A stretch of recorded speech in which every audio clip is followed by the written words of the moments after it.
Uma bandeja caiu com estrondo. A comida se espalhou pelo piso de azulejos. E.J. Whitmore ficou paralisado. Sua muleta foi arrancada de suas mãos e erguida como um troféu. Cuidado, manco, zombou um dos valentões. A multidão uivou. Celulares se ergueram, luzes vermelhas piscando como olhos famintos. Outro empurrou E.J. suco escorrendo por sua camisa. Bebê bilionário nem consegue ficar em pé. O coro ecoou cruel e ritmado. Briga, briga, briga. Algumas crianças riram, outras apenas olharam. Na mesa do fundo, Amara Johnson pousou os hashes, calma, firme, observando. Os agressores não perceberam quando ela se levantou. Ainda não. E quando perceberam nada naquele refeitório reluzente, seria igual. Esta é uma história onde a dor do preconceito encontra sua voz de justiça. Se você acredita que as escolas devem proteger a coragem e não a crueldade, curta este vídeo e preste atenção porque às vezes a pessoa mais silenciosa da sala é quem dá a lição mais poderosa. E inscreva-se, pois compartilhamos mais histórias como esta toda semana. E.J. Whitmore conhecia a humilhação como uma sombra que nunca o deixava. Aos 10 anos já havia enterrado mais do que muitos adultos suportariam. Sua mãe Clara, a mulher de voz suave que o colocava para dormir com histórias sobre constelações, se fora. O câncer a levou em uma noite silenciosa, deixando para trás o eco de suas últimas palavras. As estrelas não se importam com a velocidade com que você anda. E.J., elas brilham para você de qualquer jeito. Mas E.J. não sentia que as estrelas brilhavam para ele. Não na Crestwood Academy. Caminhava com um passo irregular, cada movimento desigual, por causa da condição com a qual nasceu. Cada corredor se tornava um teste. Tênis rangiam atrás dele, zombando de sua deficiência.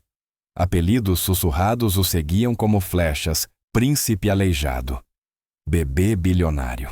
O dinheiro do papai te carrega também. Esse era o que ele mais odiava, porque embora seu pai tivesse mais dinheiro do que se podia imaginar, isso não podia consertar a única coisa que E.J. mais queria: sentir-se normal. Richard Whitmore, CEO bilionário, tentava ser pai, mas falava em contratos e prazos, não em canções de ninar. Depois que Clara morreu, seu amor por E.J. ficou escondido sob reuniões, voos e apertos de mão, que pareciam mais importantes do que histórias de dormir. Ele não pretendia negligenciar o filho, mas a ausência fere do mesmo jeito. Assim, E.J. se encolheu. Comia sozinho. Mantinha os olhos no chão. Carregava as palavras da mãe como um escudo, mesmo quando seu corpo tremia sob o peso da crueldade. E do outro lado da cidade, outra criança carregava um tipo diferente de luto. Amara Johnson não era estranha a ser subestimada. Seu pai, mestre Anthony Johnson, fora um orgulho do bairro, um artista marcial condecorado. Ele acreditava que o dojo não era apenas para chutes e socos, mas um santuário. Em uma comunidade onde crianças caíam em gangues antes mesmo de chegar ao ensino médio, Anthony iluminou um caminho diferente. Seu mantra era simples e se repetia até vibrar nos ossos de Amara. Nunca dê o primeiro soco. Nunca lute por ego. Proteja os fracos. Amara tinha 10 anos quando o ataque cardíaco aconteceu. Num momento, a risada do pai ecoava no dojo. No seguinte, o silêncio a engoliu. Sua mãe, Yvonne, trabalhava à noite como enfermeira, às costas doendo por causa dos turnos duplos. As contas se acumulavam no balcão da cozinha como inimigos que não podiam enfrentar. As roupas vinham de brechós, os sapatos já gastos. Mas o que Amara herdou não foi dinheiro, foi o código do pai. Ela treinava sozinha no dojo rachado, reverenciando um fantasma. Cada postura, cada movimento, era uma conversa com o homem que ela havia perdido. Mas ela não se gabava, não exibia. Misturava-se na Crestwood Academy. Apenas mais uma bolsista de caridade. Os sussurros também a seguiam. Ela não pertence a este lugar. Olhe para esses sapatos. Garota de caridade. Mas por trás dela o silêncio era aço. Enquanto EJ se encolhia, Amara observava. Onde ele suportava, ela se preparava. Eram duas crianças de mundos opostos, um envolto em riqueza, mas faminto de amor. A outra vestida de simplicidade, porém blindada em disciplina. Ambos invisíveis à sua maneira. Ambos zombados por coisas que nunca escolheram. E o destino os colocou no mesmo refeitório.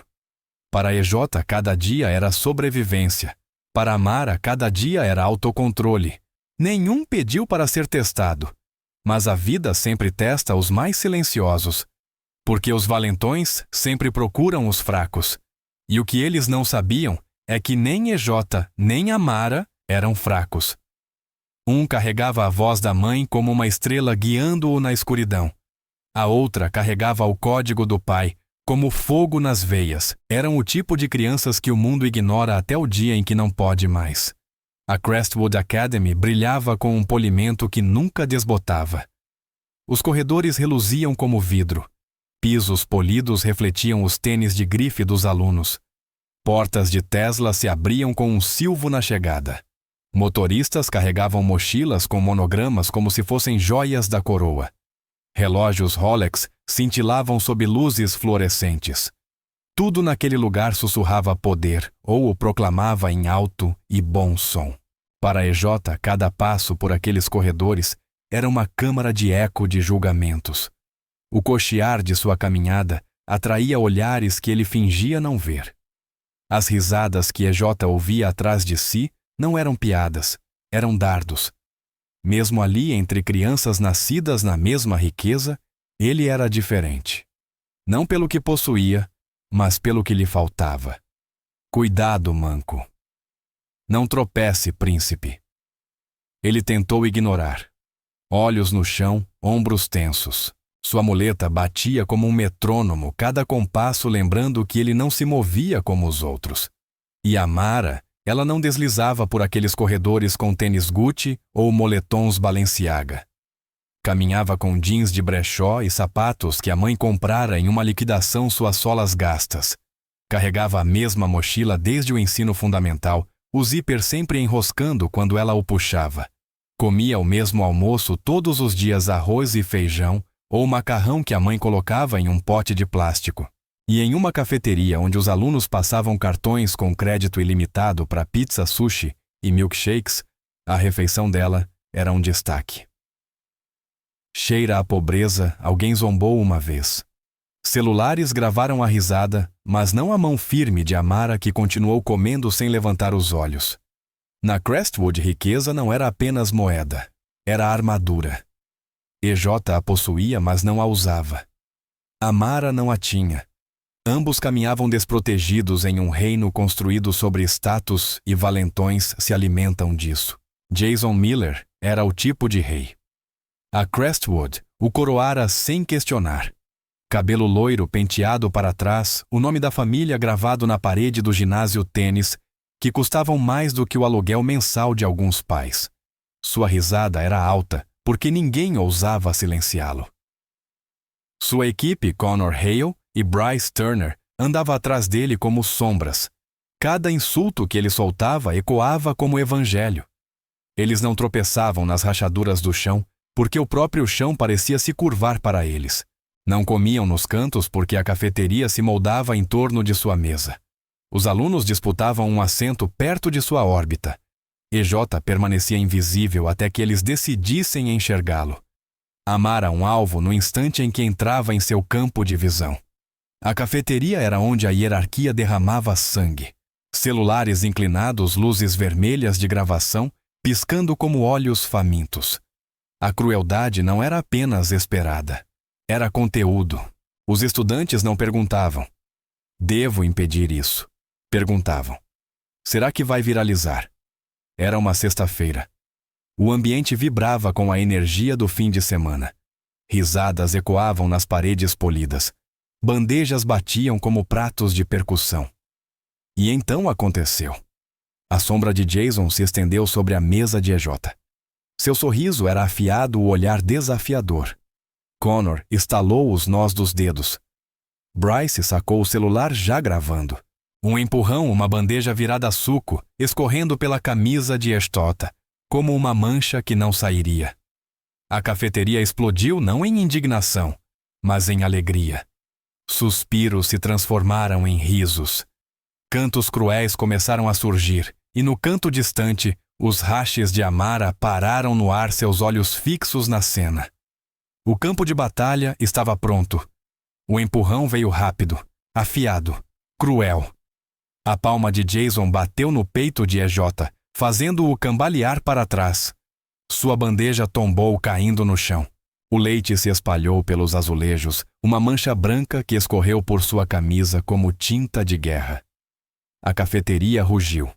Não de indignação, mas de riso. Os celulares se inclinaram mais alto, gravando de todos os ângulos. O coro começou ao fundo baixo no início, depois mais alto. Briga, briga, briga. As mãos de Ejota tremiam quando ele estendeu a mão para pegar a muleta. Mas Connor a agarrou primeiro, balançando-a acima da cabeça como um troféu. Quem quer zombou ele. A multidão uivou. Alguns se inclinavam sobre as mesas ansiosos pelo espetáculo. Outros escondiam sorrisos nervosos com medo de serem os próximos se não rissem. A cafeteria não era mais apenas uma sala, era uma arena. Os ombros de Ejota se curvaram. Sua respiração ficou curta e rápida. Ele queria desaparecer, encolher-se no chão. E então Amara se moveu. Não correu, não gritou. Levantou-se de sua mesa no canto, cada passo deliberado, o rosto indecifrável. Rashes ainda na mão. Ela atravessou a sala como alguém caminhando para o olho de uma tempestade. No início, ninguém a notou. Todos os celulares estavam apontados para Ejota, o filho do bilionário humilhado diante de seus colegas. Mas então, Jason a percebeu de relance. Seu sorriso se alargou. Ora, ora, vejam só quem é. A garota de caridade. Connor riu, balançando a muleta mais alto. Agora você é a guarda-costas dele, vai mancar com ele também. A cafeteria explodiu de novo. Risos, ecos cruéis. Mas Amara não se abalou. Ela se abaixou não para confrontar Jason, mas para pegar a bandeja de Ejota. Colocou-a de volta na mesa com cuidado, depois ajeitou a cadeira dele com mãos calmas e experientes. Seus movimentos eram lentos, medidos, controlados. Ejota a olhou surpreso. Ela não disse uma palavra, mas seus olhos se fixaram nos dele firmes como pedra. Você não está sozinho. Jason zombou. Ah, que fofo. O que é isso, uma festa de piedade? Ele se aproximou perto o suficiente para que seu hálito roçasse a bochecha dela. Quer saber? Vamos ver do que você é capaz, garota de caridade. Ele empurrou Ejota novamente, desta vez com mais força. O menino cambaleou, braços agitados, mas antes que pudesse cair, Amara o segurou. Uma mão apoiada em seu ombro, mantendo-o firme. A cafeteria silenciou. Jason riu, confundindo o silêncio com medo. Quer brigar? Ele provocou. Vamos lá, mostra alguma coisa. Seu punho recuou os nós dos dedos brancos. Suspiros percorreram a sala, celulares deram zoom. O peito de Ejota se apertou. Amara? Ele sussurrou pânico na voz. Jason golpeou. Mas Amara não estava mais ali. Com um deslizamento fluido, gracioso como a água, ela deixou que o punho dele cortasse o ar vazio.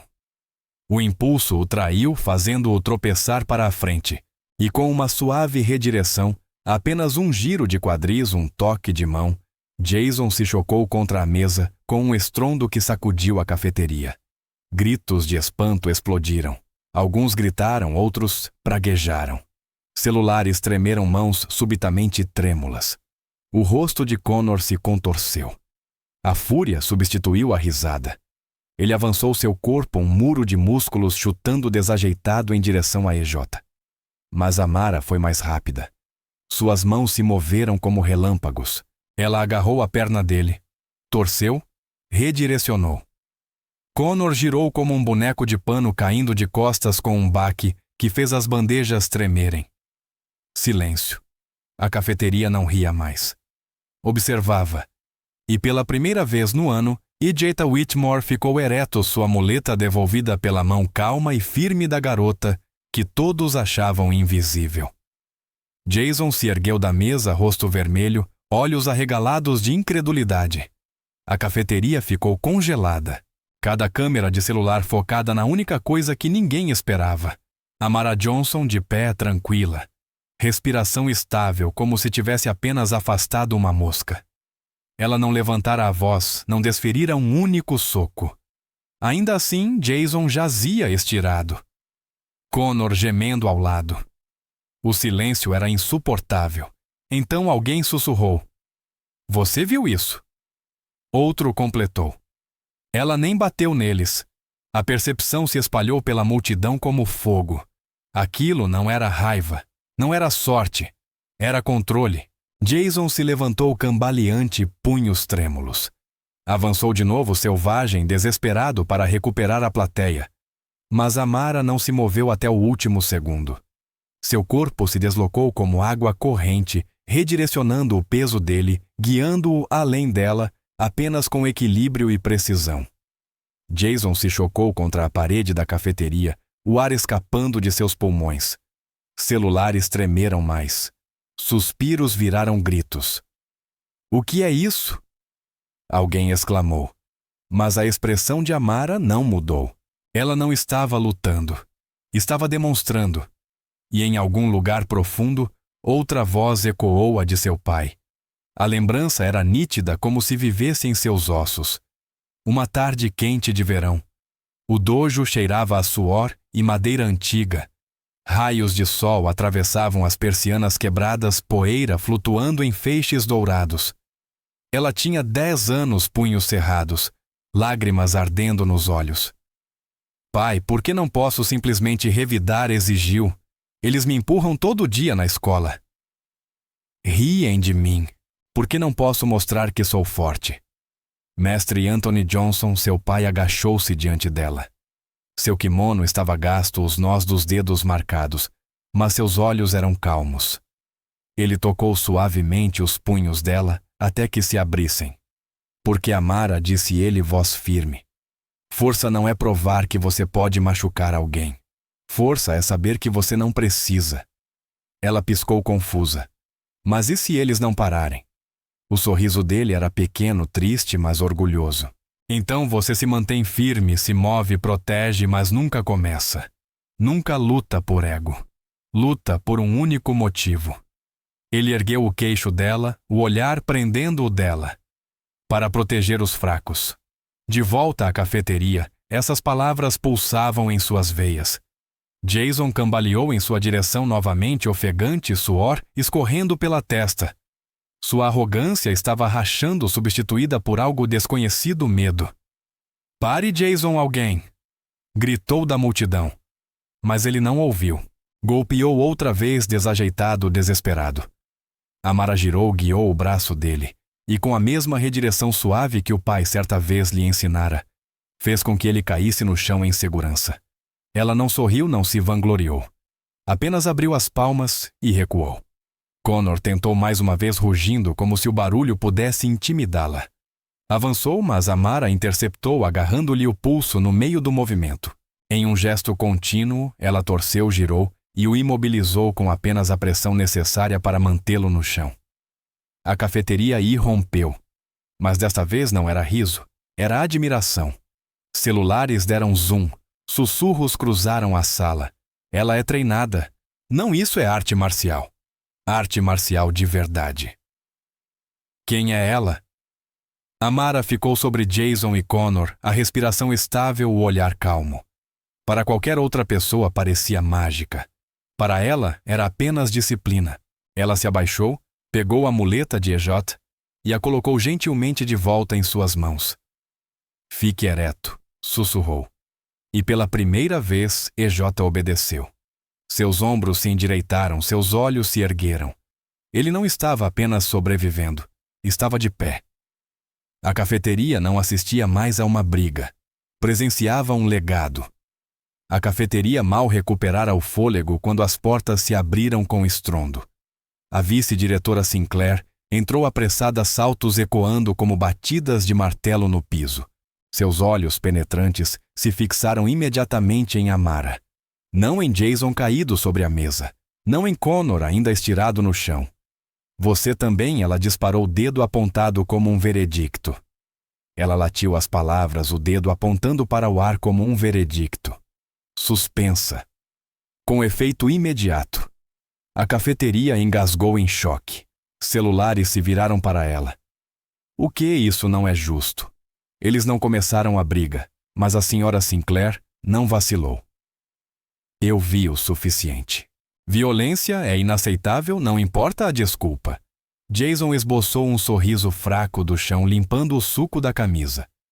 Por um momento, achou que tinha escapado até Jasmine dar um passo à frente. Ela era aluna do penúltimo ano, o celular ainda erguido. Sua voz tremia, mas ecoou por toda a sala. Não, senhora. A senhora não viu o suficiente porque eu gravei tudo. Suspiros percorreram a multidão. Todos os olhos se voltaram para a tela brilhante em sua mão. O sorriso de Jason se quebrou. Connor se remexeu desconfortável. Jasmine caminhou direto até o smartboard na parede da cafeteria. Com um toque, o vídeo acendeu a tela. O empurrão de Jason. EJ cambaleando. O chute de Connor. Amara se movendo calma e precisa nunca atacando primeiro.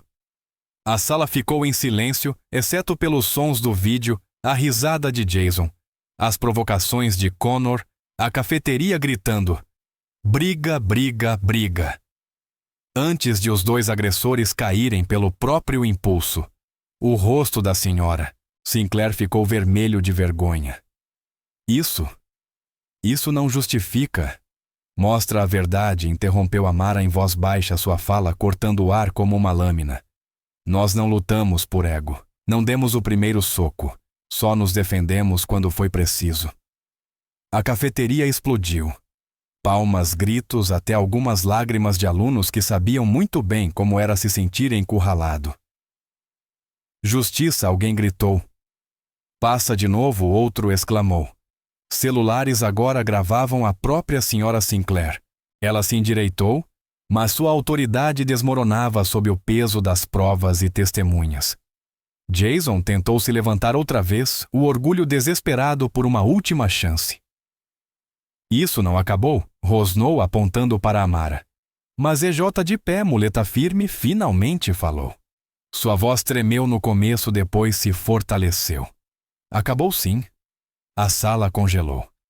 EJ nunca tinha se levantado, nunca havia respondido assim. Suas palavras pesaram mais que qualquer soco. O coro começou de novo, desta vez, não por briga, mas pela verdade. Justiça, justiça, justiça. Amara não se vangloriou, nem sequer sorriu. Apenas pousou uma mão firme no ombro de EJ e sussurrou as mesmas palavras de minutos antes: fique ereto. E ele ficou. Pela primeira vez, a cafeteria de Crestwood não era governada pela arrogância ou pela crueldade. Era regida pela disciplina, pela verdade, por duas crianças que se recusaram a quebrar. Ao anoitecer, a briga já não era mais um segredo de Crestwood. O vídeo chegou primeiro ao Instagram, um clipe tremido de 40 segundos, com a legenda Garota da Caridade acabou com os valentões da escola. Disciplina vence arrogância. Em menos de uma hora, o TikTok transformou em edições câmera lenta do punho de Jason, cortando o ar, música dramática crescendo quando Amara girava e o fazia se chocar contra a mesa. Comentários inundaram Mano. Ela é uma arma. Repara como ela nunca atacou primeiro. Isso é disciplina. Garota acabou com os meninos de ouro de Crestwood em 10 segundos. À meia-noite, já estava no Twitter. Wanna no stand tall, Amara Johnson. Disciplina sobre arrogância. Até os noticiários locais não puderam ignorar. O telejornal das 18 horas reprisou as imagens da cafeteria lado a lado, com uma foto antiga descoberta online, uma jovem Amara reverenciando em um dojo rachado seu pai, mestre Anthony Johnson, ereto, atrás dela. Nesta noite, anunciou a âncora, uma aluna bolsista defendeu um colega contra valentões na Crestwood Academy. Mas o mundo agora descobre que ela não é apenas uma estudante. É filha de um homem que muitos em Detroit lembram um instrutor de artes marciais que ensinou disciplina, confiança e respeito. Esse legado vive nela. A câmera voltou ao clipe. Amara devolvendo a muleta de Exota sussurrando, "Fique ereto." Milhões repetiram essa frase. Milhões a citaram. Para crianças que já foram zombadas, para pais que oraram para que seus filhos encontrassem coragem, aquilo era mais que uma briga de cafeteria. Era uma lição. Mas a maior mudança não aconteceu online. Ela aconteceu em uma cobertura com vista para o horizonte da cidade. Richard Whitmore encarava um telefone que costumava tratar como uma arma. Estava no meio de um e-mail de fusão, quando a notificação apareceu. Filho de bilionário, alvo de valentões. Veja quem se levanta por ele. Ele quase ignorou. Então viu a imagem congelada à muleta de EJ, erguida como um troféu. Apertou play.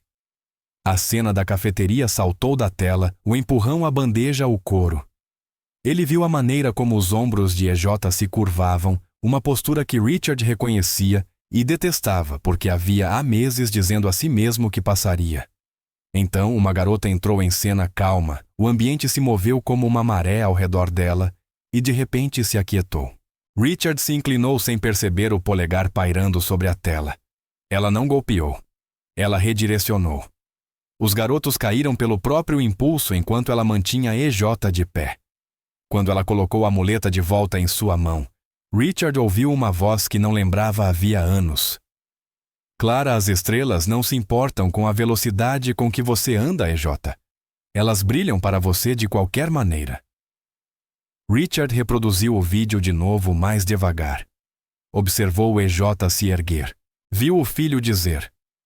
Acabou sim com uma firmeza que não pertencia ao medo. A sala no vídeo rugia. A cobertura onde ele estava permaneceu em silêncio. Ele percorreu os comentários, as legendas, as tags. Um nome surgia repetidas vezes, Amara Johnson. Outra foto apareceu um dojo de piso rachado, um homem de kimono gasto, sorrindo ao lado de uma Amara bem mais jovem. Mestre Anthony Johnson. Links de obituário. Postagens da comunidade. Palavras como disciplina, respeito, proteger os fracos.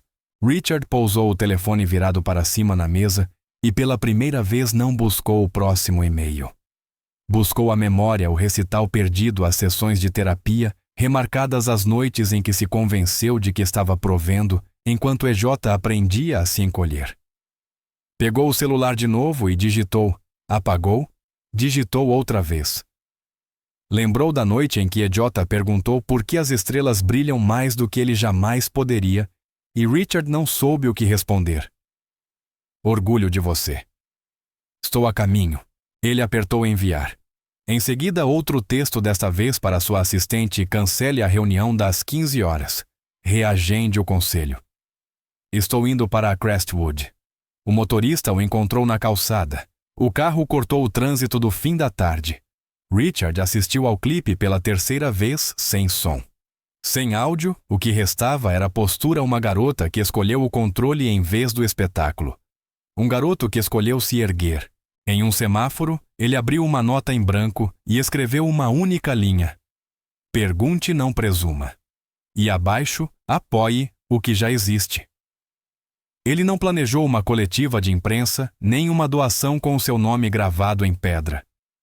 Planejou ouvir EJ primeiro e depois a garota que dera ao seu filho um momento que fortuna nenhuma poderia comprar. Quando o carro parou diante da escola, Richard guardou o telefone. Pela primeira vez, não liderou com poder. Liderou com presença. Na manhã seguinte, a cafeteria da Crestwood Academy não era um refeitório. Era um tribunal, um acerto de contas. Jason Miller e Connor Hale entraram cabisbaixos à arrogância desaparecida. Seus pais vinham atrás impecáveis em pérolas e ternos rostos pálidos com a humilhação que dinheiro nenhum esconde. Celulares se ergueram de imediato. Cada aluno sabia que estava prestes a testemunhar história. À frente, O diretor Harrington, rígido em seu terno engomado, papéis tremendo nas mãos. Ele pigarreou. O incidente de ontem recebeu ampla atenção. O eufemismo provocou um murmúrio de risos. Até professores escondidos ao fundo não contiveram sorrisos. As evidências em vídeo, continuou, Harrington, tornaram a verdade clara. A briga não foi iniciada por Amara Johnson ou Elijah Whitmore. Eles agiram em defesa própria com autocontrole. As palavras caíram pesadas. Uma onda de aplausos começou rapidamente, crescendo em estrondo. O rosto de Jason ficou vermelho. Connor se mexeu desconfortável, os olhos desviando dos celulares que gravavam sua vergonha. Jason. Connor. Harrington virou-se a voz firme. Suas famílias insistiram que vocês assumam a responsabilidade. O pai de Jason lhe deu um empurrão decidido. Jason engoliu em seco, a voz falhando. E eu sinto muito. Ele olhou para a Ejota, depois para Amara. Não deveríamos ter zombado de vocês. Não deveríamos ter empurrado vocês. Vocês não mereciam isso. Connor o seguiu, maxilar travado. Envergonhamos a nós mesmos. E nossas famílias. Suspiros percorreram a sala, não pelo pedido de desculpas em si, mas pelo quão pequenas soavam as vozes deles comparadas às risadas que antes comandavam. Mas Amara não assentiu. Não sorriu. Levantou-se do assento, calma, firme, sua presença mais afiada que qualquer soco. Não peçam desculpas apenas para nós, disse de forma serena. Peçam desculpas a todos que vocês humilharam, a todos que vocês diminuíram, porque não fomos seus primeiros alvos, apenas os últimos. A cafeteria congelou. Suas palavras cortaram mais fundo que qualquer arremesso ou golpe. Os lábios de Jason tremeram. Connor desviou o olhar, mas então Jason ergueu a voz mais alto desta vez. Nós sentimos muito. Para todos. Connor assentiu, forçando as palavras. Estávamos errados. A cafeteria explodiu. Gritos, aplausos, pés batendo no chão polido, fazendo o espaço tremer. O equilíbrio de poder havia mudado para sempre. Em uma cobertura acima do horizonte da cidade, Richard Whitmore sentou-se no sofá ao lado do filho. Pela primeira vez, sem e-mails, sem contratos, apenas silêncio quebrado, apenas pelo som de Ejota rindo suavemente de um clipe dele mesmo de pé altivo. A voz de Richard se embargou. Sua mãe sempre disse que alguém o ajudaria a ficar ereto. Acho que acabamos de conhecê-la. Ejota olhou para ele com um leve sorriso. Não, pai. Ela não me ajudou só a ficar de pé. Ela ajudou você também. Pela primeira vez em anos, Richard passou o braço em volta do filho. Sem palavras, apenas presença. E naquele momento, riqueza e privilégio pareciam menores que duas coisas que o dinheiro não pode comprar: coragem e conexão. Eles zombaram de um menino por sua deficiência ao andar. Zombaram de uma menina por seu silêncio. Achavam que a riqueza e a crueldade dominavam o ambiente. Mas quando os punhos se ergueram, não foi a força que silenciou a multidão. Foi a disciplina. Amara Johnson não precisou de roupas de grife, dinheiro ou palavras altas. Ela carregava o código do pai e devolveu a Ejota a sua voz. Juntos, eles mostraram a Crestwood Academy que a coragem nem sempre ruge.